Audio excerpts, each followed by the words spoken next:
time to talk all things New York Jets. My name is Paul Esden Jr., a.k.a. Boy Green, here at the Man Shot Show with Boy Green Digital. Today's conversation is brought to you by our friends over at Play It Again Sports Syracuse, baby. Sustainable gear at a great value. And it's time to talk about my favorite thing in the universe, baby, the New York Jets. And we've got our main squeeze for all things Jets. He's our Jets historian, a senior Jets contributor. It is Randy Lange joining us here on the program. Good morning, Randy.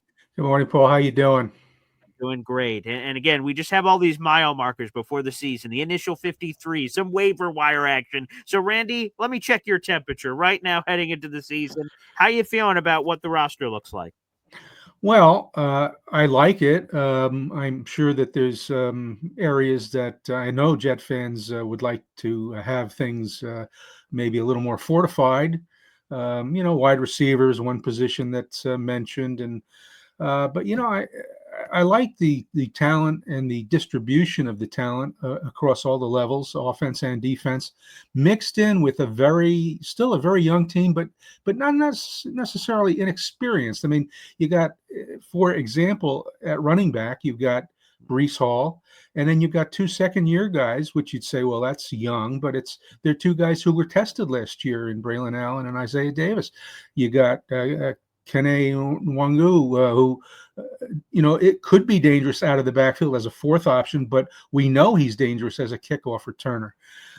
So, that's a young group, and it's going to be a three-headed group from all indications, and it's going to be one of the lead, focuses of the Jets' offensive attack as they try to become more explosive, but it's not inexperienced. So, I kind of think that manifests itself all at different levels. Defensive line, same way.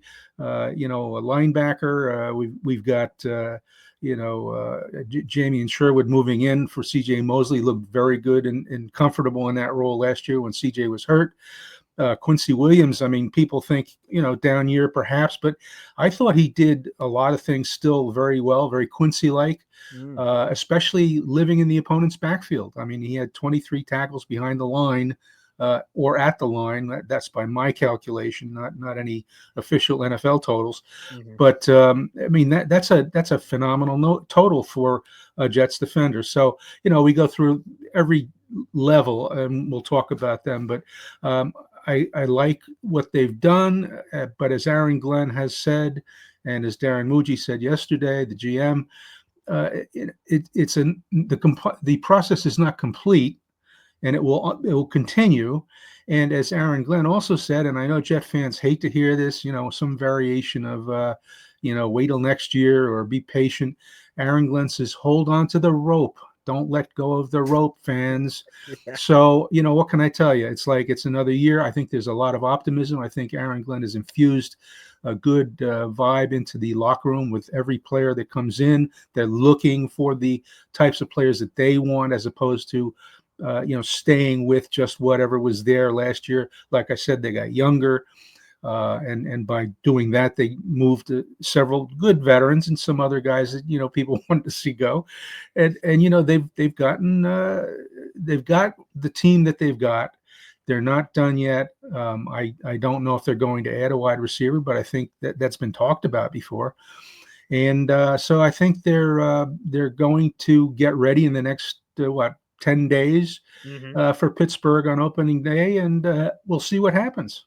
Randy, how do you balance it? You've referenced that a few times in your first answers. Like, some fans say something about the wide receiver. Some fans say a certain veteran or two they wish wouldn't have made the roster that did make the roster. How do you balance that? Because, I've had the opportunity to cover a lot of teams like Syracuse here intimately, the Jets and things of that nature. And, they say there's a reason why the fans are in the stands and they're not running the team making those moves, but they are. But sometimes things fans complain about end up bearing fruit, and we're like, geez, I guess the fans were sort of right on this one situation. So how do you sort of balance that in terms of the roster construction? Fans want a wide receiver too. Fans think Xavier Gibson and Jeremy Ruckert weren't on the team. Some of those kind of things.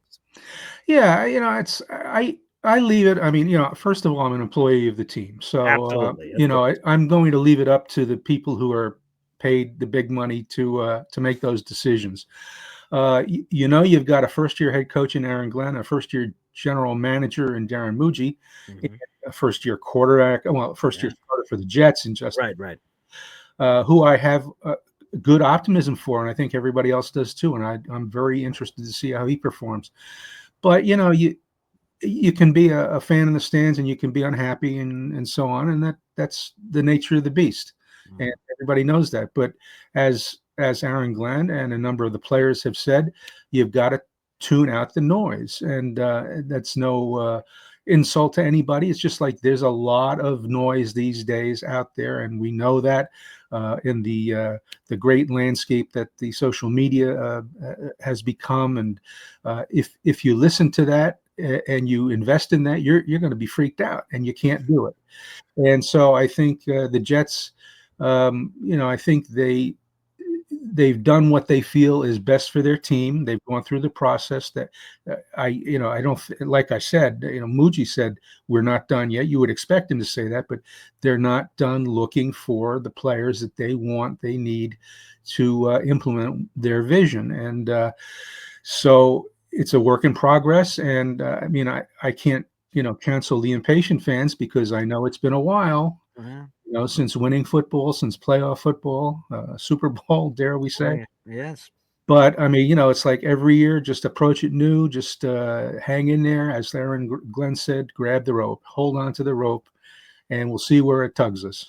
Well, I'll tell you, one of the most encouraging signs for me, although I'm always optimistic when a new regime comes in, I'm like, okay, this is fresh, this is new. They haven't hurt me yet. Everything's O, and everything is at neutral. And when new information is provided, I'm either on the plus side or the minus side based on what happens. But I will tell you, an encouraging sign for me and for a lot of fans is a lot of us were complaining about defensive tackle. Everyone not named Quinton Williams were like, oh, is there enough depth here on this team? And then we go back to April, and I saw this stat recently that there was 30 some odd defensive tackles drafted in April, and that was the most defensive tackle selected in a class since the 7-round format in 1994. And the Jets didn't take a single one. So fans are like, "What in the world happened?" That seemed to be a big need. They didn't address it, and they signed these names that don't really ring the bell for Jet fans: Jay Tufele, Byron Coward, and there was a lot of these names they signed, Derek Nottie and others. And the thing that, again, has been encouraging to me and other Jet fans is the Jets were willing to pivot. They made a clear decision that they thought their room was good enough based on the people they got. Obviously, new information was provided during training camp that they didn't think so, and traded for Harrison Phillips, who I remember his annoying nuisance Batuki when he was on Buffalo. So welcome to this side. And then Mhm. Jawan Briggs. So that, to me, like I said, and that's a long windup to say, Jet fans were really encouraged by that, and so was I. A new regime making a decision and then altering that decision, and not being afraid to admit a mistake or an error. Let's correct this before the season. No, that's the position I would go right to, is defensive tackle. And it was, what, a week ago, maybe 8 days. I forget exactly when Yeah, they yeah, brought him in, but the trades were made. The trades were very cost efficient. I mean, we're talking yeah. sixth and Right. seventh round picks Sure. being exchanged. Harrison Phillips is a commodity, a known commodity, Mhm. and he's a wide body. I mean, he's 6'3" and 310, I think, Oh yeah. and then Juwan Briggs comes in. He's about the same size too, and he's a run stopper. Maybe not as accomplished yet, Sure. because I think he's only in his second year. But Correct. Yes. they let him go. The Browns let him go, and here he is. And you're right.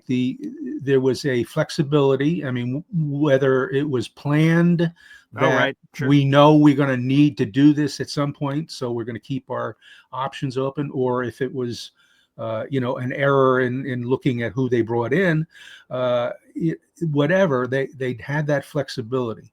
And another example, and it's not it is a big little example, is at kicker.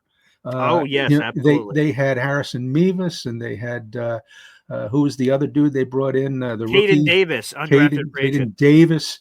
Mhm. And so that was going to be the competition. Boy. And it was for a short while. And then Nick Folk was out there, and they decided, let's talk to Nick Folk. He's been around. And in fact, Nick Folk has been, and I was surprised a little bit to not having paid close attention to As him was since he I to left the the stat you're Jets. about to say. Yeah. 92.3% field goal conversion since 2020, the best in the NFL among all of the 100 attempt kickers. That's about 23 of them. This guy is still good at the age of 40. Now, they had a guy in Greg Zuerlein who I thought was going to be great for a long time with the Jets. He was for 2 years. Third year, not so good, and he's gone. Mhm. So, that could happen. But what they did is they said, all right, we need to continue the competition at kicker. Let's bring in Nick Folk. They had two guys. It looked like they were going to settle on that younger, whoever the younger, more promising prospect was. And instead, Nick Folk is one of the 430 plus guys on the Jets and looks like a really good acquisition, wants to be here, similar to Harrison Phillips says he wants to be here. These guys want to be a part of this. And so that's another element of what they're doing is they're adjusting on the fly. They're constantly looking for options to improve the team, and the players they're bringing in seem to definitely want to be here to be a part of this growing program. So it'll continue. That's why I said the wide receiver thing. I have no information on that whatsoever, but there was some rumor a few weeks ago about they were looking at wide receivers, and Yes. now the option's probably not as good because everybody's kind of scattered to their different teams, but that's going to continue. And at some point, you say, all right, well, that was a part of the ongoing plan. They're not going to be able to get everything done that they want to do even in one whole off season. They're going to need a couple more maybe, but we need to see the progress, I think. And that's the key thing for Jets fans is show me that we're better than last year. Show me that we're on the road that you want to be on. Which shouldn't be difficult since they only won 5 games last year. So, AG, when something has been unfortunately not great for a while, it's not going to take much to inspire the hope among Jet fans that something's there. And by the way, I love that Nick Folk example, right? Because from a nostalgic standpoint, Folk hero, every Jets fan wants him. But you're right. As soon as you do a quick Google search, like, whoa, he's been phenomenal the last 2 years, specifically to 2020, dating back all the way till then. That like, wow, this guy not only does it pluck the nostalgic heartstrings for Jet fans, one of the most accomplished place kickers in Jets franchise history, but a guy who's still getting it done. If people want to look at the age sideways, so be it. I just want someone who can kick. I don't care if they're 10 years old, 40 years old, 50 years old. If you can get the kick through the uprights, baby, I'm all about it. So that's wonderful news for the New York Jets having Nick Folk back. There's no question about it. But as you mentioned, that sometimes when you get deeper to this process, Randy, we're here on August 29th on a Friday before Labor Day. Moves sometimes a little bit more difficult to make, but not impossible. Micah Parsons was traded yesterday in a blockbuster deal. And Randy, I'm sure you'll remember this one. What's that, 17 years ago now? God, that makes me feel old. The Brett Favre trade. That one was late in the process too, 100%. So sometimes these kinds of moves can happen. So if Darren Mucci keeps his head on a swivel, you never know what's possible, huh? Yeah, and you would expect that from any new young group coming in to run the team, but you got to hear it, you got to see it. Yeah. And I think so far they've shown it, and we'll see as they continue into the regular season how versatile and how flexible they are. But I get the good feeling. Muji's not going to tell us everything that's going on. Neither is Aaron Glenn. Definitely not. We know that, and that's another kind of an interesting approach. GMs tend to always be tight-lipped, but coaches, especially first-year coaches, they can be kind of, all right, you said that, I'm not going to comment, but he's going to be polite about it. Aaron Glenn doesn't care. He's already a tough guy. He's already. I remember the one thing about the great quote was, "What's the plan for the last preseason game for your personnel?" He says, "The plan is the plan, and that's the plan." and he wasn't gonna give even a shred of more information. As Bill Parcells always used to say when people would ask him about what's your plan for the coming game for personnel or quarterback or whatever, he'd say, fellas, you're just going to have to come to the game. So I like that approach for Aaron. Some fans will say, well, he's not giving us anything. Well, he doesn't want to give you anything. He wants to keep it close. He knows how important it is to keep some things close to the vest. So we're going to see a lot of things that maybe we didn't anticipate, on opening day and on down the season. Hopefully they will be pleasant surprises. I think they will be. And I think the key thing is let's see Aaron Glenn's enthusiasm, his drive, his preaching of, violent, aggressive, competitive football. Let's see that play out. And, so far, I think that it has, but, it is still early in the process. And as veteran Jet fans know, it could take a year or two to get going. Mm-hmm. But then again, some teams, they do make that leap right away. So I'm like you, I'm always optimistic, and let's see them go get them. Starting Hey, with the Steelers. yeah, that's right. And we'll definitely get into that. And to be honest, there was a streak on for a little bit of Jets first year coaches having an immediate pop. We Hmm. had that for a good run here in the 21st century before some recency things sort of took that ship off track. But Hmm. there Hmm. have been some moments here where they turned it around. But I want to do a quick follow up on AG because I'm curious. You brought up that great example of, the plan's the plan. We had this one recently this week. Rich Samini starts it off with, what's going on at the center position? He's like, Hmm. yeah, yep, that's like an ongoing battle. And hey, so what's the plan there? Yeah, we're going to play a center.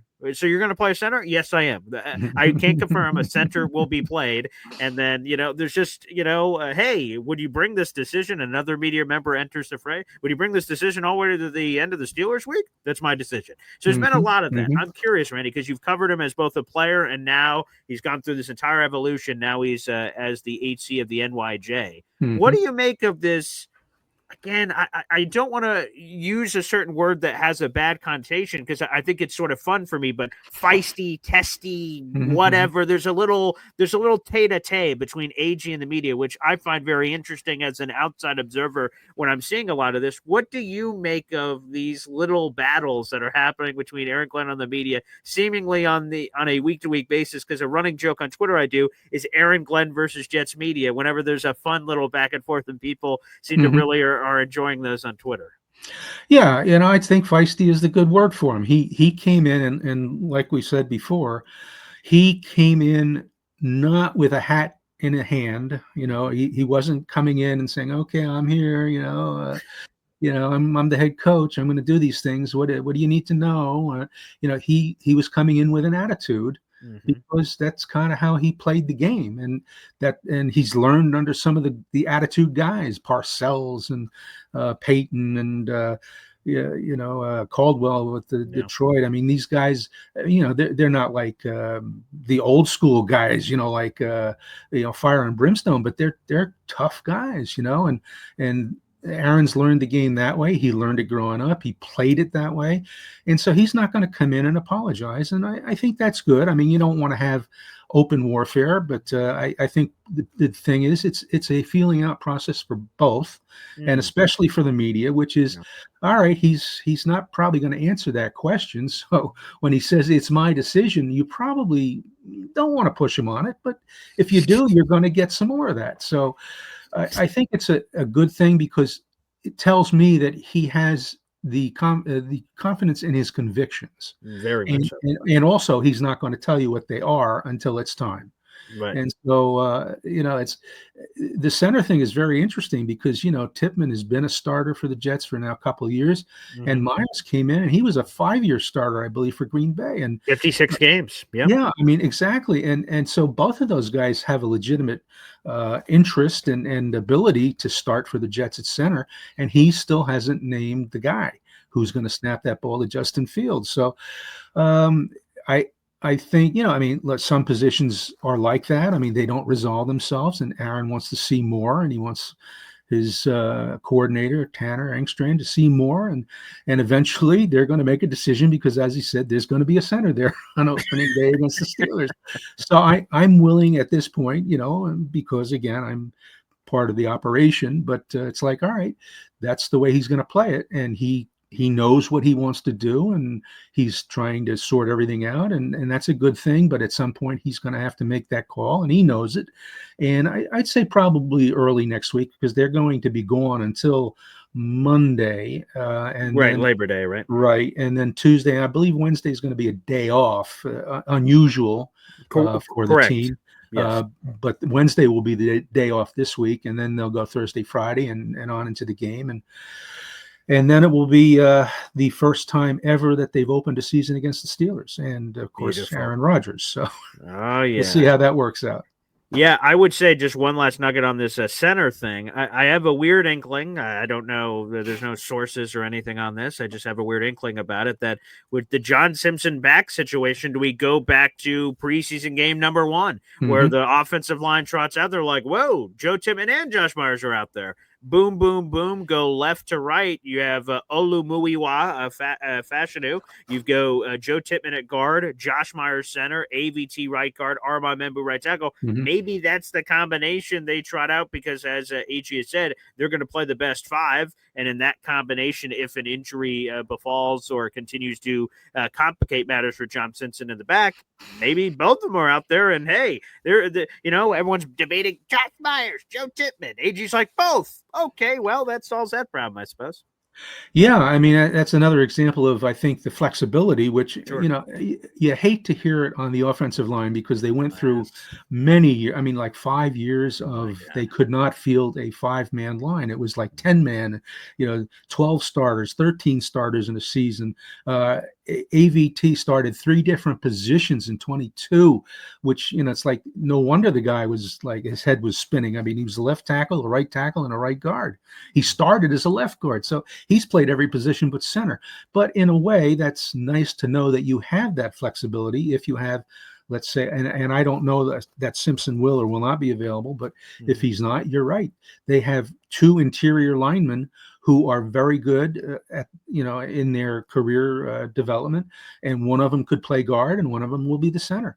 And if that's not the case, then one of them is going to be the backup behind the center and the 2 guards, and that's not a bad thing. So I'd like to see that offensive line start the way they want it to start and finish that way, right? Because it's been, I mean, I go back to when I'm sure you remember DeBrickashaw and Mangold and Brandon Moore and Damian Woody and Faneca we had for a while there. Faneca for a couple of years, and before that, I mean Slauson. Even though whatever you think of Matt Slauson, he was in there for a couple of years, and these guys played every game. DeBrickashaw Ferguson literally missed 1 snap in his career, and that snap was because he got pulled on a Hail Mary at the end of the game by Mangini, I believe it was, in 08 or 07 or 08. And so, DeBrickashaw was indestructible. Mangold was up until the end, and Brandon Moore was a rock in there. We need those kinds of guys. I don't know if they still exist for anybody, but let's get young Olu and younger Armand Membu and get them established as the bookend tight ends, the first round bookends, first time since Marvin Powell and Chris Ward back in the late 70s. And let's get them established and pushing people out of the way, creating gaps for Fields to run and throw. And the interior, they need obviously some great blocking to get Breece Hall back. His numbers dipped last year. I still think he's a very explosive back, and I'd like to see more of that from him, as I'm sure he would too. Sure. And let's see him run, and let's see Braylon Allen all of a sudden become a bigger factor than just the 3rd and 1 conversion guy. And Davis, 5.8 yards per carry on limited carries. Let's see that. More of that. So, baby. I mean, I think there's so many good things there, and it depends upon that line. And as Aaron Glenn said, we're going to build from the inside out, which he meant the line out. Right. Correct. And so they did that in the draft by taking Membu high. And let's see that come to fruition, because I think that helps so many of the other operations on both sides of the ball. So I'm very, I got my fingers crossed, but I'm very optimistic to see a really improved, young, feisty offensive line, just like their head coach. Oh, yeah, that would, as am I, quite frankly, because I think that sets up everything for what the Jets hope to accomplish this season. Everybody, you're watching the Man Shot Show at Boy Green Digital. Make sure you guys like the video, hit subscribe. We're on with Jets senior contributor and historian Randy Lange here on the show. This conversation is brought to you by our friends over at Play It Again Sports Syracuse. Let's hear from them real quick. We'll be right back after this. Warm weather sports season is here, and if you want to gear up and save money on some of the top brands of golf, soccer, and baseball equipment, and much more, Play It Again Sports can be your solution. With both new and gently used gear, Play It Again has prices way less than regular retail stores. And for all you golfers out there, get some quick money for those clubs you've got stashed away and are collecting dust. Play It Again is always looking for quality gear. No appointment necessary. Just bring it into the store. Play It Again Sports in the DeWitt Town Center on Erie Boulevard. Don't spend more. Play it again. PlayItAgainSportsSyracuse.com. Sustainable gear at a great value, baby. Played Against Sports Syracuse. Thank you so much for sponsoring this episode. Let's get into it, Randy. You talked about it. Jets, Steelers. It's sexy. Justin Fields, Aaron Rodgers, first time ever. We have quarterbacks doing a Freaky Friday switch. From one season to the next, the drama, and boy, the NFL schedule makers, who I had one of them on earlier this offseason. I love doing that every year. I'm such a nerd for the NFL schedule, so I love bringing them on and picking their brain about the decision-making process. And they said if they had known, I think Blake told me this on air, off air. So either way, I guess it's coming out now. But Blake told me 100% if the Jets would have, or if they would have known about the Aaron Rodgers thing, that would have been their Monday Night Football game of the year. It does not, because they did not know. And by the way, I prefer it as a dad now of 2 young children. The 1 o'clock games I took for granted. Those are the elite time, baby. We get right to the business on game day. So that's beautiful. Jets, Steelers. Randy, we've been talking about this for months, obviously, knowing the schedule. How are you feeling now? We're a week plus out from the Jets Steelers game. Aaron Rodgers, Justin Fields, juicy storylines abroad, and of course the start of a new era here with Aaron Glenn. Yeah, it's I hear you, because I think along the same lines when you're talking about the schedule makers, and I was thinking, well, let's see, they can't flex it yet. I think they need to wait till week 5 or 6. Correct. I think. Yep. They probably wish they had maybe set it up as a 4:20 game for a national afternoon. Yep. But so be it. They got them at 1 o'clock, and so it's going to be the Jets and Steelers fans, and probably a good regional audience too. But I followed Aaron Rodgers a little bit. I mean, he says all the right things. I mean, I wish it could have worked out. Obviously, a lot of fans do. A lot of fans were happy to see him go. I mean, it's like everything. It's a lightning rod. But I don't think he got as much help as he needed last year. But then again, he didn't look like the Aaron Rodgers of 2018, 2020. So things happen. You move on, and they bring in Justin Fields. And so I'm very interested, like we said earlier, to see the progress, because everybody has cited the progress. Justin Fields thinks he can be the best he's ever been. Aaron Glenn says he loves what he's seeing out of everything, the leadership, the passing. Obviously, the running game is phenomenal. The Jets have never had a quarterback with those numbers as a runner. Yeah. I mean, he's like the third, tied for second best in the last 10 years among quarterbacks. Lamar Jackson's the only one who's better, and then I think he's tied with Kyler Murray. Oh, by the way, trivia, I didn't realize this, but Justin Fields' middle name is Kyler. Did we know that? I just looked that up. That's a good one. It's interesting. I don't know if it probably won't come into play until next year when they meet up with the Cardinals. But that's funny. I like that. Yeah, that was. I just saw that. So these are things I think about. But I'm very interested to see how he gets off as a Jet in his first game. Obviously, we don't want a repeat of 23 where he's there for 4 games. Oh God, I timed it out at 4 minutes and 4 seconds. Did you know that? No, I did not. 4 plays, 4:04, and Aaron Rodgers was gone for the season. Cruel and unusual punishment. How does that happen to Jets fans? I know, and it was just so brutal. And you just say, oh well, this is our lot in life, and we have to move on. But it's like everything does move on. So here we are with Justin Fields, and I certainly don't want to put the whammy on him. So I'm anticipating him playing a full 17-game schedule, and I really want to see that. I want to see the passing game proceed and progress like it has been, very slowly but surely. He's gotten better every year in passing accuracy, rating, drive production has gotten better. And the rushing, you want to see that judicious. You don't want to see him endangering himself. But I think he knows that by now after his 4 years in the league, that, and the coaches have impressed on him too. When it's a running play, when you're sliding, when you're going for it. And so, I mean, all of that will come into play. But I want to see him feeling comfortable, as he says, comfortable and confident running that offense.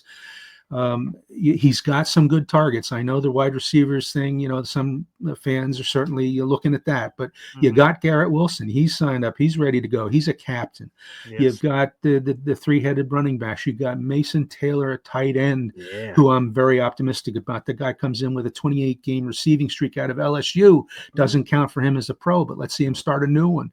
So, it's like, they have elements, and then they have the line, which we talked about. So they have the elements there to at least, get some momentum going against the Steelers. And I don't think the Steelers are by any means the Steelers of old.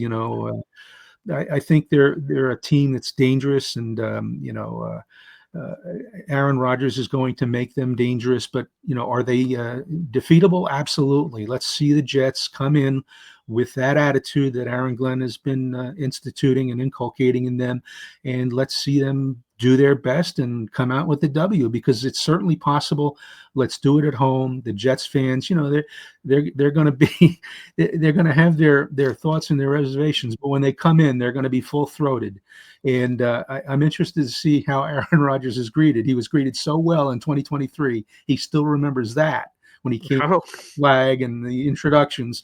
Let's see how he's greeted this year, and let's see how Fields is greeted, and let's carry that over into the 60 minutes of football. Well, I've got a prediction. He will be vociferously booed. And by the way, if I was there, I'm probably going to boo from my living room. But hopefully But here's the thing, and this is what I say. I say it's all in good gesture, of course, is that, when you're on our side, I loved Aaron Rodgers, a Hall of Famer, legend. Let's go. Let's win a Super Bowl. He's not on the team and he's facing against us. I will boo him to no end. But I say this, week 2, you're playing whoever the hell you're playing. Great. Good luck. I don't wish any ill will for Aaron Rodgers. It's not his fault his Achilles exploded in 4 minutes and 4 seconds. Thank you for that. I have no ill will towards Aaron Rodgers. So for the Jet fans that do, hey, you know what? Go talk to your therapist about that. For me, I just will boo him when he's against us, but when he's not, that's all right as well. All right, Randy, we'll end here. I'm handing you a virtual roster sheet across our digital way here, and I'm handing it to you, and also apparently a virtual imaginary permanent marker. I'm allowing you to circle one name on the roster, and it doesn't have to be a superstar. It can be, if you want it to be, someone that intrigues you, that you're going to be watching this season, their progress, their development, their evolution. For some reason, they've rung your bell. Who is that one player, if I gave you a chance to circle one on the roster, who would it be and why? Well, I'm going to cheat and give you 2. Ooh, great. That works for me. All right. And it's a position that we haven't really talked about today, but I want to go to the secondary. Ooh. I'm not going to circle Sauce. I think we know what Sauce is, and Okay. he wants to be the best ever in the game at cornerback, and I Yeah. hope he is. And Yeah, sure. he needs to make some more picks and so on, and he knows that, and so I'm anticipating that this season. Okay. But what I want to see is Brandon Stevens at the other corner. Yes. He there was some issues about tackling, covering. Tackling I think was always good, but covering was kind of an issue at Baltimore. Yep. But he seems to have been responding to coaching. He is the guy. He seems to be cut from he's a fit in that system. So I want to see what he does on the other side, opposite Sauce. And I really like Andre Sisco at safety. Oh, yeah. And he's a guy. He's coming home. He's from New York City, Syracuse, native New Yorker, Syracuse, yes.